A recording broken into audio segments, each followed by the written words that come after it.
last time, but I don't remember your name, but I remember faces, so. No, he wasn't here last time. He wasn't? Okay. Well, I am Dan from Honeywell. I think we've covered new product quite a bit last week, or last month or two when I was here last. So what I plan to do today is cover zoning, because zoning is going to be on a lot of your flyers, and I know corporate-wise, zoning is one of the objectives in 2024 for Johnstone is sell more of our zoning. So I want to touch on zoning.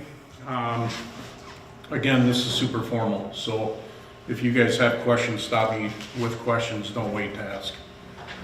So our zoning is really pretty simple. If anyone hasn't got it, this is a selection guide. Everyone have one, or you guys need one? I'm good. You got one. I'll take a couple. You can have them all. Okay. So the zoning is simple, and we'll go through componentry right now, and then again, I know I got about an hour, maybe only 45 minutes now because it took a little time to get me up and running, but we have round, square, and retrofit dampers, although the retrofit isn't on here. The big key is, and the way you read these, is round damper, 6-inch. The TZ is just the new model number, so TZ doesn't mean crap. Our boards are basically Honeywell zoning, 3-zone, single heat, single cool. Honeywell zoning, 3 heat or 3-zone, 2 heat, 2 cool. And then our Cadillac is the HZ3 or 432, which is 4 zones, 3 heat, 2 cool. Go ahead. On that middle one, the square one up top, can you go over, how do I know where the motor is, on the side or on the bottom? Easy. All of our dampers are the second dimension, and it's set, you don't even need to make a note. If you look in here on the selection guide, I think if you go down to the dampers, it's a second line down, but it's the second dimension is always what your damper motor is on. So if I need an 8-inch on the 8-inch side, it's going to be 20 by 8. If I need it on the 20-inch side, it's going to be 8 by 20. Oh, all right. Always, with all of our squares. Clear? The HZ432 normally used to be, so expensive, guys wouldn't really use this unless they had absolutely 4 zones. With dual fuel, that's changed dramatically. So this used to be our #1 panel in the state of Wisconsin. This one actually overtook it this year because there's so much dual fuel systems going in. So the only one we can do dual fuel, and I'm assuming everyone, but maybe the young guy knows what dual fuel is, heat pump with backup gas.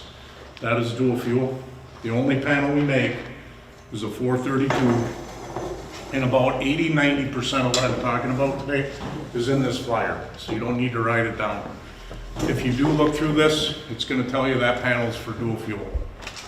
If you need more PowerPoint or a copy of this one, let me know and I'll give it to you.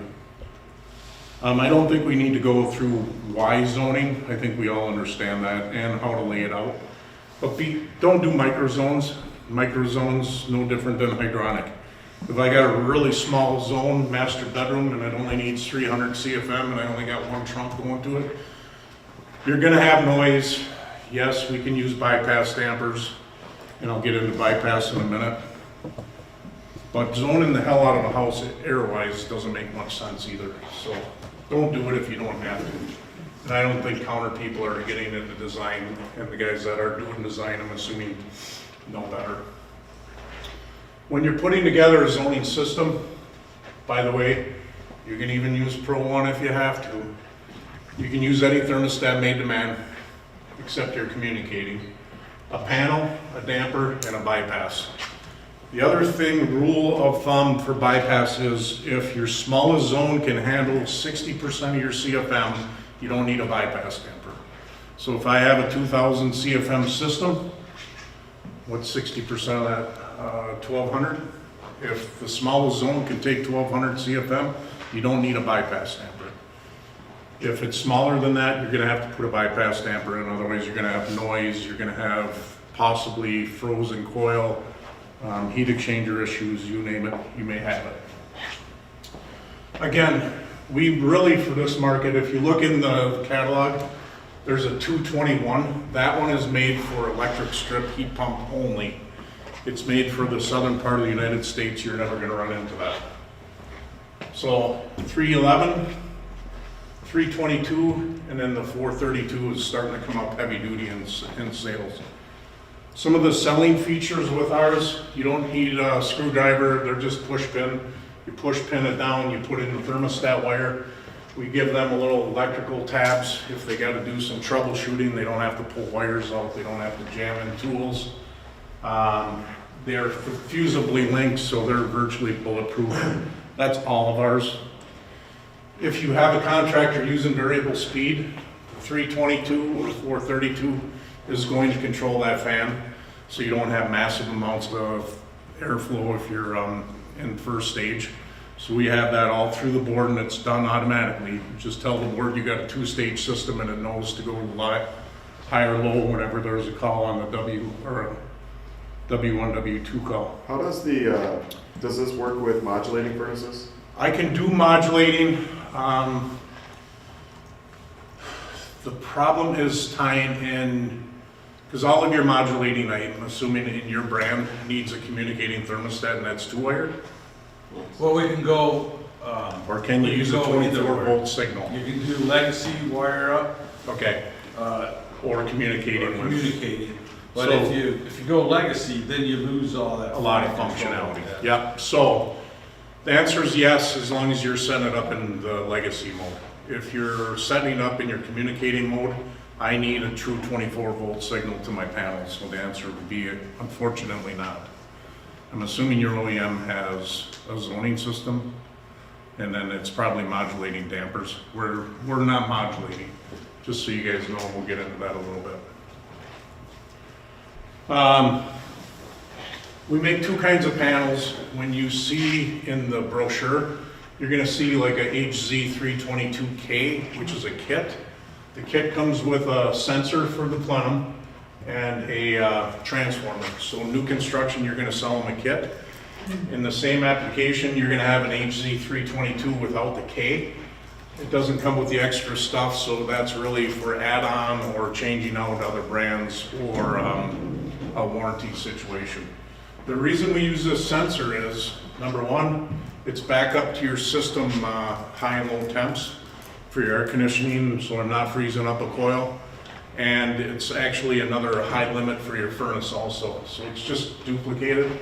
The other thing I do is if I lose communication when I'm doing wireless, I at least default, like on heating, I believe it is around 65 or 60, and on cooling about 80. So I can run this panel, let's say it was new construction and some idiot cut all the wires, it would still maintain. So just be aware of that. What happened to those? That is called high voltage instead of low voltage. Technically, it shouldn't happen because we do have fusible links in it, but it happened. No. Okay. And again, virtually any thermostat made to man, except you're communicating. Now this is probably the thing I get called on maybe once a week, and I can send you this document and you can spread it around. The dampers have a VA rating, or an amp rating, not VA. Our panel, even though it's a pretty robust panel, you can only do so many dampers per zone and so many zones. So ARD is our rounds, ZD is our square, and then our retrofit, we use a little bit different motor. The amp draw is about half of what the normal amp draw is on our other ones. So I get a lot of guys calling, oh, I got 7 zone, I got 4 zones, and I've got, especially on retrofit, I got 10 upstairs and I got 12 downstairs or whatever. Do I need to jump to an extra VA? A lot of times the answer is yes. But this chart right here tells you what you need to do. And if you go off of this, you're on your own. Because I know if you don't follow that, you're getting a phone call. And the phone call isn't when it's cool out. The phone call is when it's hot, because the transformer is affected by heat more than cold, and you're gonna get a pissed off guy. So be aware of it. You don't need to memorize it. I'll send it to you and you guys can put it in your bank. This is all pretty much, Is that one on your slideshow thing? yeah. You want the copy of this? I'll just send it to you, or I have that by itself. Either Yeah, way. you can just send me Okay. this, and I'll take it out over here. So this is pretty much duplicated. But one thing I stress, and I honestly get this at least once a month, probably twice a month, we only make one dual fuel panel, and that's the 432. Don't give a guy something else. You're gonna piss them off, and it isn't gonna work if they're doing dual fuel. Now, where we excel, we do a great job of zoning. I'm gonna go off from zoning specifically to wireless zoning, because I get a lot of calls on this too. So is there any basic questions on the zoning and the product before I move on? No? What would you, I guess I have some application questions. Yep. For some stuff. I get these questions where they want to, maybe do a big portion of a building and they want to break it off. For example, like an air handler that has 6 zones on it. Yep. How would you tackle that? I have an add-a-zone panel, so I go with 432. You would use a 432? And then you add the add-a-zone to it, which gives you, for each panel, 4 more. All the way up to, I believe, 32 zones. So all you need to do, all you do is daisy chain it from the 432 to the new zone panel, the add-a-zone, and you just keep going.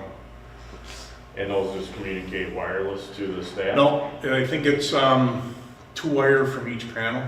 I'd have to look at the wiring diagram, but I it mean, looks from exactly from like the that. zone panel to the thermostat. Is Oh, that no. wireless? I'll bring that up. But no, it is not wireless. When you do add a zone, you can't do any wireless, unfortunately. Zero Okay. wireless if you're doing more than 4 So, zones. part of the thing was they had, some of these zones were wireless because they weren't. Now, there's a way around. When I say fully wireless, you could still use an 8000 with an EIM and you'd be just fine.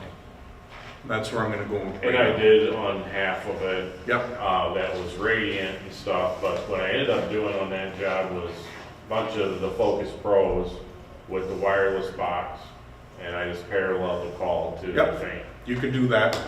And everybody was happy, they're loving them. Yep. Nope, I'm just curious if there you was found your another other way. solution. They purchased the 432s just in cases. Like, Oh, I'm like, we for get on additional. the job, I don't know what you're gonna end up needing, if you Yep. can even communicate or not communicate. Yep. When through you the go over wall, so- 4 zones, it's called a TAZ. All it is add a zone. Well, that was discontinued for the longest But time. it's been back for about a Right. year and a half, Right. so we brought it back. So, great question. Did you have more?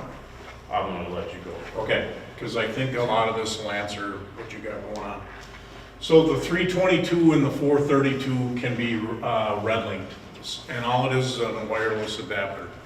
If you run into the carriers, and I think you and I worked on recently, Carrier made a system where they had a master thermostat, and then they just had 2 wire sensors throughout the other zones, and you could control that other zones from the master thermostat. The problem is it's only got 2 wire out to the zones. So how do you take care of that? And I get this call at least once a month, probably more. So what this is, it's a wireless adapter. It goes into the 322 or 432 panel, and it's pretty easy to wire. It's A, B, C, D, and the panel says A, B, C, D. So if you can't figure that out, you need to be in a different industry. How many wires is there? That'd be 4 wire if you're counting. And what this does is it extends the frequency to all of our RedLink products. The nice part is if you have a mix of hardwired and wireless product, you can still do that. So just because I'm adapting this thing to wireless doesn't mean you could, if you got enough wires, use a hardwired thermostat if you want. This zone or wireless adapter can talk to up to 4 thermostats. So in your instance, you're red linking to the Focus Pros. You can go to Prestige, but always remember Prestige, that colored screen needs a little more power than I can get out of just a battery, so I need RNC. But if I'm doing that Carrier, there's 2 wires. So you could do that if you wanted to. And then we got the 8,000 that can be totally wireless. And yeah, there's some limitations to this. I don't think many of you guys probably may not even know about this panel. Or if you do, you sell it so irregularly, you probably don't remember it. But there's, this is a panel to make your heat pump wireless or your air conditioner wireless. Unfortunately, it doesn't work when I do wireless adapters. So when you get a weird job, call me. I'll tell you what's compatible and what isn't. If you are using, sorry? What's the number on that? ERM 5220R. And I can send you info on it. It's really cool. It's super cool. We're In using fact, them there's in our- other ways to do it with air handlers and everything too. We've got a couple wired up in the Falls Training Lab. But just be aware, if you're using this wireless adapter, it limits us to some of the Redling products we can use. But let's say we're doing a heat pump and I need a balance point. You can use the outdoor wireless sensor yet, so I don't need to get a wireless sensor or a wired sensor outside to control the heat pump. And then that wireless outdoor sensor will give the temperature and humidity levels to all the thermostats you have. Now, the other option we have nowadays is kind of not think of this T10 yet with the EIM. That's a very expensive option. What I've got a lot more people doing now is you have a T10 that comes with a smart sensor in the box. I think it's $260-ish, roughly. If the homeowner's all right with it, the contractor will love you for doing it this way. If I gotta do a retrofit and I don't have enough wires, you put that T10 down by the panel, you disable the thermostat sensing out of it, and you put the smart sensor out in the zone that you're controlling. Done. That contractor will never do it any other way. I guarantee it, because it'll save them at least an hour, maybe two on the install.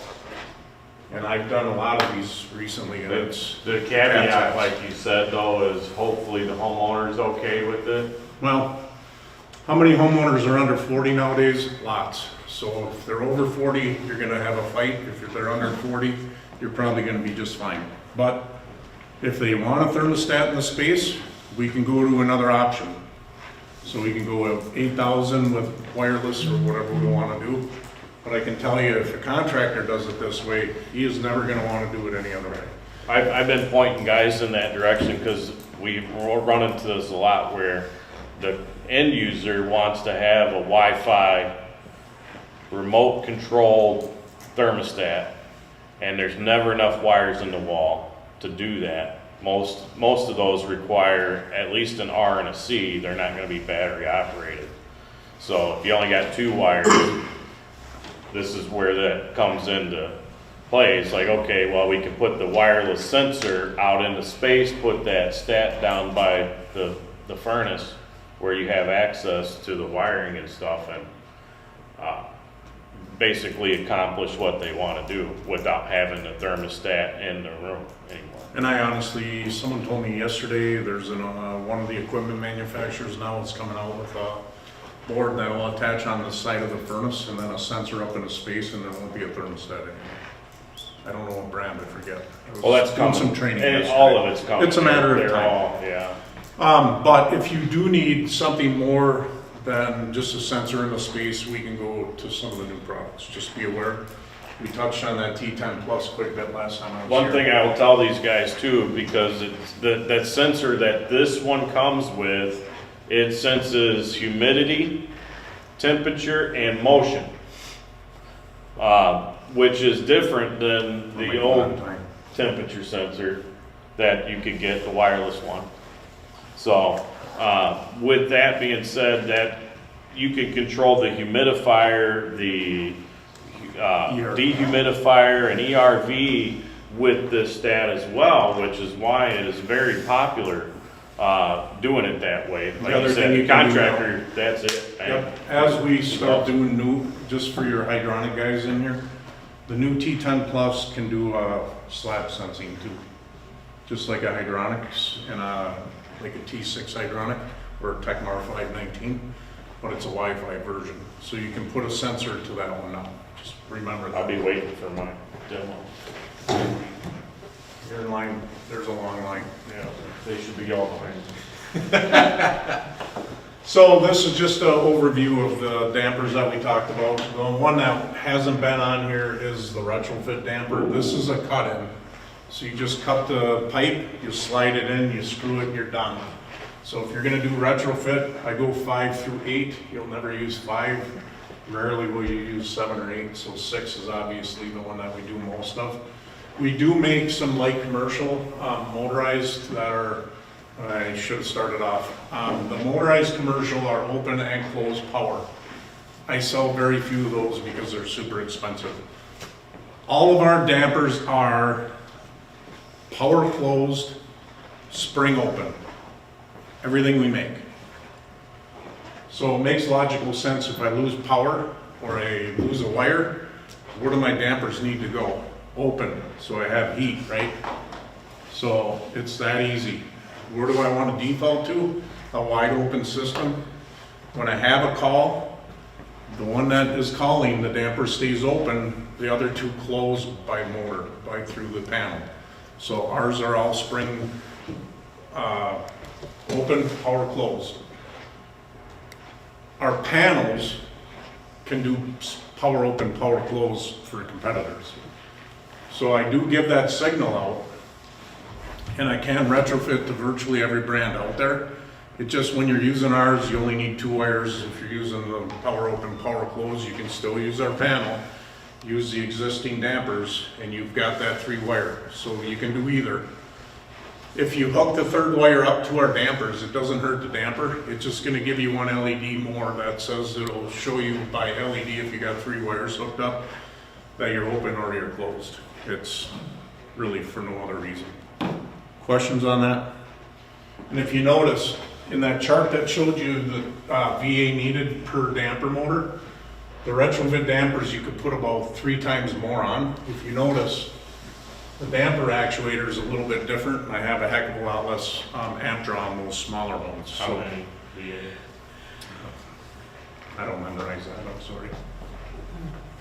But I can get it to you if you need to know. 0.2, I believe. That's it? That's it. 1, 2 VA. 0.2 amps, not VA. Oh, Sorry. The other thing we make, someone told me the other day, Scuttle is no longer in business. Is that true? Scuttle for outdoor fresh air, like the barometric fresh air dampers. yeah. Do you have a brand that you use, or are you all motorized now? We use a spring loaded one. Okay, I so, know we have them. I think they're BD 7, 8, whatever. okay, so this is our version. If you notice, there's a red motor instead of black. This motor is power open, spring closed. So if I lose power, I don't want to lose power with the wide open and dumping 20 below weather in, right? I want to make sure if I lose power, it closes so I don't have an open window on my house. So if you guys need a motorized damper, the red one is for fresh air. All the black ones are for zoning. The nice part is the jack shaft is the same. So if you had to, and you didn't have an EARD for fresh air, you could sell them a regular zone damper and swap the motor out if you had to. And I've also had guys get real creative, and even in a zoning system, when they want to shut something off, instead of keeping it open, they use those. You're not gonna find that recommendation from us. The other thing we have built into our zone dampers, just so you guys know, is we have stop ranges. So if you get a job and they didn't use a bypass damper, and there's some noise or the curtains are flying about halfway up in the living room because you got too much airflow, you just manually take this switch. It comes shipped in 0, so I'm totally closed. But if I gotta bleed, I have 3 different settings and I can bleed past that. Obviously, if I'm bleeding 50%, why were you zoning? Doesn't make any sense, right? So be aware of that. Now, our relief damper is really super simple. It used to be an old metal with a weight on it to adjust it. It was a pain in the ass, and everyone had them screwed up and they never really bypassed anything. And that was super old technology. Now we've gone to a new one. It's set in the factory for a 1/2 inch of static, so if the duct was designed right, you probably wouldn't even have to adjust it. But basically, and it's in the installation guide, you make all your damper or all your zones call, you close the smallest one, and then basically if that doesn't open, you crank the little wheel up 1 or 2 turns, it'll close, you leave it there and you set it. Takes a contractor about 3 seconds to set that thing up. No power? No power. It just, it's like a barometric, but with a little better technology in it. This is the only thing you really got to be aware of. If you're putting a bypass in, you can't just stack it in a closet and go a foot from supply to return. You got to get about 6 feet down the duct from the blower, or it's just not going to work. So be aware of that one. So with them sitting right on top of the A coil, that's not a good spot for your bypass tank? No. Oh, No. And I That's where I know usually see. generally you need them because you're in Where a I closet and you usually see got nowhere else to put it, I get it, or in the but it basement, isn't they doing just blow shit. it out into the basement. Well, that's another good point. So, what Mike was saying is, you can bring it back to your duct, but you don't necessarily have to bring it back to the system. If you had a mechanical room or if you had a basement that wasn't super occupied, you could dump this into the basement. And actually, I would prefer that. It's probably better for your HVAC system to do that, for efficiencies and longevity. But if you can't, this could just, you know, you don't tie in your duct and you dump it into a mechanical room or somewhere else. You can do that, no worries. This is just a sample how the old style works, the new, they're totally mechanical. And the way to size these, it's really easy. You open up the catalog, go to the second page, and this is right in there. But basically, let's say I've got a 2000 CFM system, my smallest zone is 600, I have to size my bypass for 1400 CFM. I've got to go to a 12 inch, it's that easy. There's no engineering involved.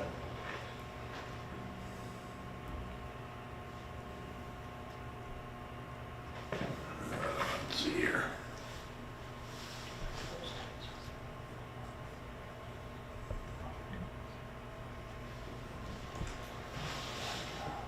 Questions, guys, as I look for my little PowerPoint?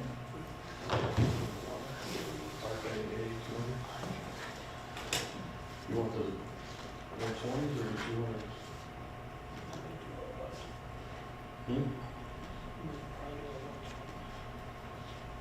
Lots of different.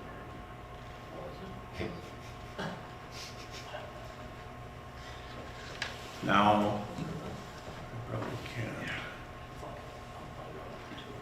Here we go. So the other question I have is indoor air quality products on zoning. I think there's a brand out there, I don't know zoning panel competitive information here as well as I should. I think there's one brand out there that you can put the indoor air quality products through the panel itself. So let's say I've got a humidifier, a dehumidifier, what have you. The way ours works is you talk to that homeowner and you let's say they wanted a humidifier and dehumidifier, or a humidifier and HRV. You would put the thermostat for the heat side and cooling side directly to the panel. And then you would wire the thermostat directly to the indoor air quality products. And what would happen is, let's say I get a call for humidification, that thermostat, and you would put the thermostats on controlling the fan. So I get a humidity call on zone 1. All the zones are going to open when I have a fan call, and it's going to open all the zones so I get humidity through the house. Now, humidity finds its own level, so really what would it matter if it was zone 1 or zone 3 or zone 4? It doesn't matter a damn bit. Not a damn bit. No. So, all of ours are always the same, but you cannot do all zones or you're gonna have backfeeding, you're gonna burn out my panel. So your first master zone, maybe that's the bedroom and living room or what have you, that's the indoor air quality thermostat you would use. The rest of them are just gonna be wired to that panel without any indoor air quality Yeah, problems. they're just following, they're like They're just slaves. following, Along exactly. for the ride. So, there's one brand out there touting, it's just wiring, that's all it Is is. it zone first? Might be them or that IQ someone or other, forget the name. That's all possible. The other thing I didn't really touch on is when you gotta do wireless and you don't have all, so let's say you had to mix and match. So I had enough wires in a couple, so I'm wired directly to the zone panel up on the top here. But I got one zone I can't do any wiring. You can put an EIM board on that, which is just equipment module wired to the zone piece of equipment, RGWYC. And then I put that 8000 or Focus Pro or even a T10 Plus to the other zones. So I said earlier, you cannot do indoor air quality if you use this wireless adapter. You can if you had your master zone through an EIM and then the rest went through this. Ha! I like your style. So you can do it, call me, we'll walk through it. Because you're not gonna run into this stuff very often and it's just gonna slip your mind. So if I have to do indoor air quality, I can still do it. And when you're toggling through the panel, setting it up, it's gonna say zone 1's wireless, zone 2's wired, zone 3's wireless, whatever you need to do. So super easy to do. By the way, if I do it with an EIM, I don't care what panel it is, because at that point, it's just, really, it's a wired thermostat. So, is there questions on that? Nothing? Could that operate the fan then Yes. and everything? Yep. That you would have to like parallel the call to the fan and the. Does it automatically through the thermostat. So the thermostat is always gonna ask you questions when you're doing indoor air quality products. Do you wanna control the thermostat and your accessory with the thermostat? Or do you wanna control it with the furnace? Right, but I'm You saying, always say thermostat, that way I get fan. if that's on there as a zone, and you tie it on there, and you got the EIM talking to the zone board, then the zone board tells the furnace, or the air handler, what to do. Yeah, What you're saying is you're gonna put that EIM there, it's gonna talk to the zone board, and tell the furnace that it needs heating or cooling or whatever, but then you're also gonna talk to the furnace directly from the EIM to do IAQ. okay. At that point though, you're gonna let the thermostat tell the fan what to do, not the panel. Ah, And then I'll give it a G call. right, there would be some finagling, I would say. There will be, Yeah. but if you run into it, I let me could know. just, I could hear the guy getting a phone call as he's getting out of the driveway. Believe it Hey, or why not, didn't I do this? Wait a minute, oh. keep in mind, all of our thermostats and our zoning have a test mode. Oh. Guys don't What's that know for? this. Guys don't know what test mode is. Use test mode. Test mode might not tell you anything except the fact that you have it wired right, because test mode's gonna override all the functions in the thermostat. That's what you hope it tells. But it'll at least tell you you're wired right. I went on a job in Door County this past week. The guy just could not figure it out. Went into test mode, everything worked wire-wise, and then we knew it was a function or a setting issue. So use this test system, and they got tested even in our boards. Are other accessories compatible with the zone panel, like from other brands? Virtually, yeah. I mean, as long as it's a 24 volt call or a dry set of contacts directly to a product, no problem whatsoever. We're super versatile. We're not trying to lock this out so you can't use other products like some brands do. If it's 24 volt, it's going to work with our products, period. Good question, though. Others? Otherwise, I got kind of a left field one for, we do Daikin and their third party controller, AirZone. And they tout that they can just communicate wirelessly to Resideo and still have the inverters. oh, Arizona, yes. They are compatible with I our would like- device.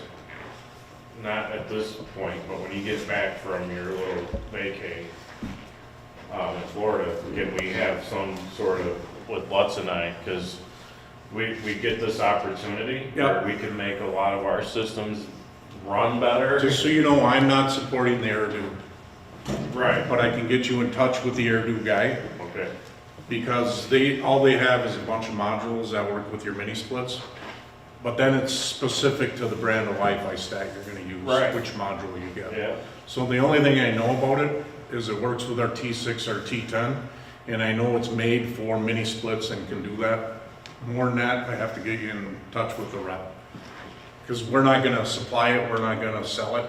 We're just going to say, if I have that application, right. this is who you call and you can Okay, use so, Wi-Fi yeah, stack. get me in touch with Yep, that guy I if you will. can, because I think Definitely. we'll sell more of your stuff that way. Dave. Yeah, no, I get it. We get a And lot of shame on people me, I want should've let that you mini know. split control with the thermostat, they don't, like, Yeah, especially new construction. We got a lot of apartment buildings we're doing. now I've heard it's a little all in floor clunky. heat. I've heard it's a little bit clunky I would have. setting up the Wi-Fi side of it. I've done a couple, with hardwired adapters. Yeah. Like April Air But stuff. then you're losing capacity But, on your fan. exactly, I wanna figure out how to do it, keep the inverter technology, Yep. use the wireless stuff, and That's what the new product will do, so yeah. I'll get you that info. Any other questions on zoning or any other products? I'm gonna piggyback on what Mike just said, and, I had a instance where, they wanted to use a ductless Yeah. for, primary and second stage with an air handler and electric heat. Mhm. So is that a application for a T10? The problem with the T10, it's gonna give your head a 24-volt signal, and you're gonna lose capacity in the fan, so if they want to, and vanes. So you're gonna have to still use a remote if you have that application, if you wanna change your vanes and that type of thing. Sure. But I can do multiple pieces of equipment through a T10, no problem nowadays, especially with the EIM. I can do multi-stage heat pump, I can do mini split, I can do a boiler with an air handler, I can do virtually anything in main demand right now, except commercial. So then all you would need is a wireless card for the, mini split and a. If you're gonna do wireless to a mini split, you gotta go, it's called a DO, I think that's their name for that module, and I don't know a whole lot more about we it. call it an AZK, AI 6, blah, blah, blah.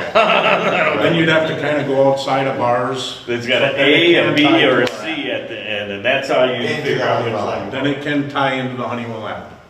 With So, the, with that, the first Adu. stage and second stage? Yep, absolutely. Okay. Yeah, the Adu makes it the possibility of running your, whatever brand of mini split you've got. You're gonna kinda hook up their module with their app and everything, but once it's synced, you can put that right onto the Honeywell app and you can see it with your boiler, or air conditioner, or heat pump, or electric strip, or whatever you got. Okay. Yep, and I'll get you that info for that rep. He That lives car around here plugs- somewhere. Plugs into the board, and usually there's a little pocket that you can find the spot inside the head cover. Right, So it won't be sticking out of the head or anything. external. So, Yeah, did anyone go to AHR? I know Mark did. Anyone else? Stop by our booth. Mark said it was so packed, couldn't get in there. Really, I pretty much released every new product we had up till this point. Yesterday, 2 days ago, we released this. See, this is called an L2. The L2 is like the L1 that I've showed you before. The L1 was a water leak detector, it was battery powered, and all it did was alert if there was water, temperature, humidity issues, right? You guys seen those? They're battery powered, they talk directly to the router. How many WS1 water switches do you sell? Lots or little? Lots. Lots, right? So what this is it's called the L2, and it is a WS1 made by us, so we don't call it a WS1. Brian Benegas, he'll still be able to heat, so you don't need to buy the WS1 anymore, you can buy ours. But this now goes into the products board. So you put this obviously in the drain pan, and again, it can either work, and I don't have a sample, they're so new, I haven't even got my sample. So this cord is optional, so let's say I've got a drain pan and I wanna make sure the air handler gets turned off if I have a water problem, so I don't continue to flood. This goes back to the board on the air handler furnace, or if you want to get creative, it could go to a dehumidifier or a humidifier, anything you want, that's 24 volts. And then basically, I have a problem with the air handler backing up and your drain starts to plug and I'm starting to fill up my drain pan. This is gonna sense it, it's gonna email, it's gonna chirp like a smoke detector, it's gonna notify on our app, and it's gonna turn the equipment off now. I didn't have that capability before. So I'm doing temperature alerts, which you can turn off, because if you're in a non-conditioned space, you may not want that thing to do sense humidity or temperature. You only want to do water. You have that capability. And then you can tie this right into the equipment and you can shut it off. So it's exactly like your WS1, but it's a Wi-Fi version and it's going to show up on the app. If a homeowner's home, they're going to hear it chirping. It's 100 dB, so it's just like a smoke alarm. If they're not home, they're gonna have a way to see there's a problem, and I'm gonna turn my equipment off. How's the? 59 bucks. Oh, that sounds. 59 bucks, which I've heard is about 18 bucks or so more than the WS1, but you get the Wi-Fi. Pretty close. Yep, somewhere in there. And you can, like the predecessor, you can put the extension cords on that, right? Yep, you can, it comes with 5 feet. If you wanna go to 500, you just keep plugging it together. Right. Yep. Simple, easy. We all have this issue, and I didn't even think of it until I got the wiring diagram for this the other day. I know our humidifiers leak, so do others. If you put this thing underneath the furnace on the back side or the side where your humidifier is, and you got an overflow, you can hook this to the air proving switch and it'll turn that humidifier off. So I don't flood the basement and I'm letting the homeowner know all at the same time. So there's more application than just an air handler and a drain pan. Dehumidifier is the same. If I had a dehumidifier at the drain plug, started overflowing, I could do that same thing. There's a set of terminals on our dehumidifier, and I'm assuming April airs, and you can turn that off with a switch. So, don't have to just think of it as an air handler, drain pan, safety. Questions? It's out, it's 59 bucks. I'm sure it'll be in one of the Johnstone flyers when we get it up and running. We're just starting to ship them, I think, next week. That's all I got, unless we got more questions. Next time you want hydronic, don't you? All right. And you want a low voltage wiring